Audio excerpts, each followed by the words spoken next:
விநாயகர் வந்து எல்லாருக்கும் மேலானவர்.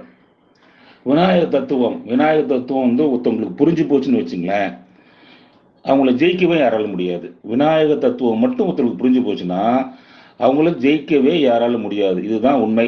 இதை உணர்த்துறதுக்காக தான் அவரை வந்து முழுமுதற் கடவுள்னு சொல்றாங்க.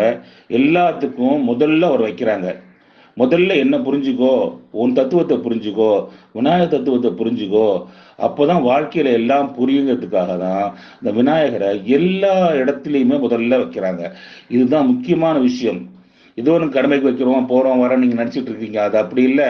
உங்களை நீங்கள் உணர வேண்டும் என்பதற்காகத்தான். அது எப்படியே உணர முடியும்? விநாயகரை வச்சு நான் சொல்ல போறேன், கடைசி வரைக்கும் வாங்கலேன், கண்டிப்பா கேளுங்களேன், தெரிஞ்சிடணும் நிச்சயமா இருந்துட்டு. அப்போ ஒவ்வொரு விஷயத்தையுமே நீங்க உணரணும், உங்களுக்குள்ள சக்தியை உணரணும். நீங்க தான் மிகப்பெரிய சக்தி, பிரபஞ்ச சக்தி நீங்க உணரணும்.